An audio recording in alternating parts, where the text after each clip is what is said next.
Assalamualaikum warahmatullahi wabarakatuh. Perkenalkan, saya Nur Syifa Fauzia. Saya Eka Novitasari. Kami di sini ingin mempresentasikan tentang imunoglobulin pada demam berdarah. Apa itu imunoglobulin pada demam berdarah? Imunoglobulin atau antibodi adalah satu garis pertahanan terhadap invasi organisme asing di dalam tubuh. Imunoglobulin berfungsi untuk mengikat antigen pada organisme penginvasi dan mencetuskan proses di mana organisme tersebut kemudian dibuat menjadi tidak aktif atau dihancurkan. Antigen adalah molekul yang mencetuskan pembentukan antibodi yang mampu berikatan dengan antigen spesifik tersebut. Antibodi memberikan tanda pada benda atau organisme asing sehingga dapat dihancurkan oleh sel fagositik. Terdapat 5 kelas imunoglobulin dalam tubuh.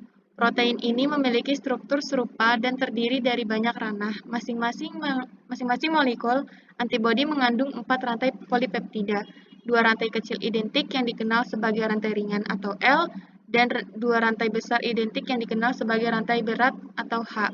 Ikatan disulfida menyatukan sebuah rantai L ke sebuah rantai H, dan 2 rantai H masing-masing terikat ke rantai L, disatukan oleh ikatan disulfida. Macam-macam imunoglobulin, yang pertama itu ada imunoglobulin G atau IgG. Imunoglobulin G merupakan imunoglobulin yang pertama dalam serum manusia dengan jumlah sekitar 80-85% dari seluruh imunoglobulin yang ada di dalam darah. Yang kedua, ada imunoglobulin A atau IgA. Imunoglobulin ini dijumpai baik dalam darah maupun dalam cairan sekresi. Dalam serum, 15% imunoglobulin adalah imunoglobulin A, baik dalam bentuk monomer maupun polimer, terutama dimer yang dikenal sebagai IgA sekresi. Yang ketiga, imunoglobulin M atau IgM. Imunoglobulin ini dikenal juga sebagai makroglobulin gamma atau globulin gamma 19S. Imunoglobulin M terbatas dijumpai dalam darah dalam bentuk pentamer BM 950-1 juta. Yang keempat itu ada imunoglobulin E atau IgE. Imunoglobulin E disekresikan oleh sel plasma kulit, mukosa, dan tonsil. Imunoglobulin E mengakibatkan sel melepaskan histamin dan berperan dalam reaksi alergi.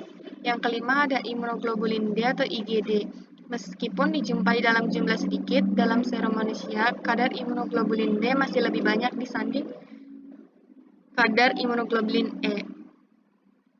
Imunoglobulin M atau IgM adalah antibodi ini terdapat pada darah, getah bening, dan pada permukaan sel B.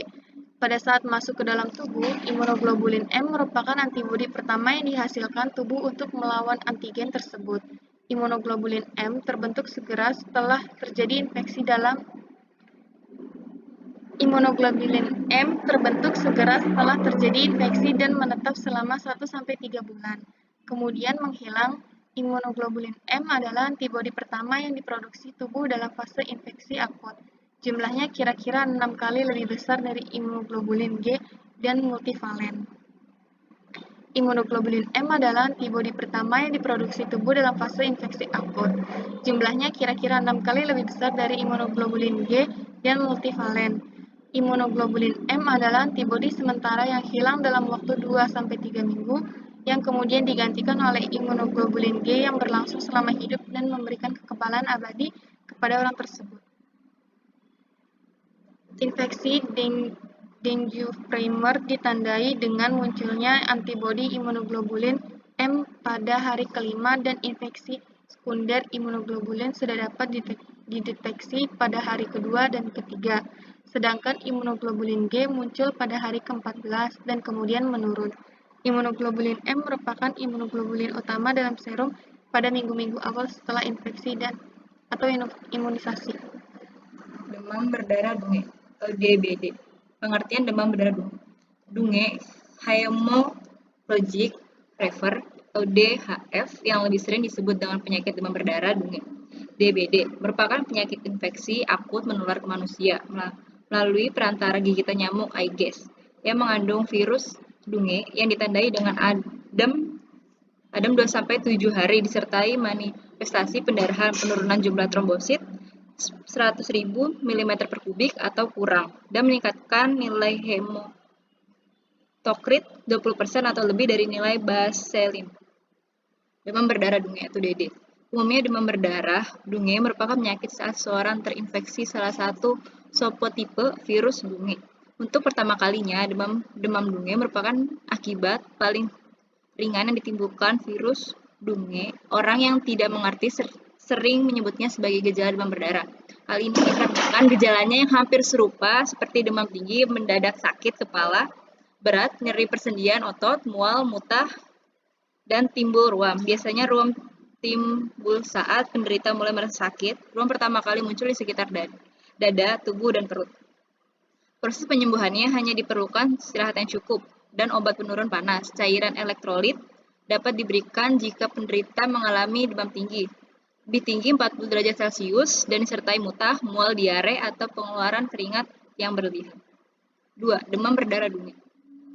Sebelum seseorang terkena demam berdarah dunge, di dalam tubuhnya telah ada satu jenis subtipe virus dunge atau serangan pertama kali. Biasanya serangan pertama kali ini menimbulkan demam berdarah dunge. Dia akan kebal seumur hidup terhadap subtipe yang menyerang pertama kali ini, namun hanya akan kebal selama 6 bulan sampai 5 tahun terhadap subtipe virus dunge lain. Misalnya seorang terinfeksi DNN-1 dan akan kebal seumur hidup terhadap subtipe itu hanya maksimalkan 6 bulan sampai 5 tahun.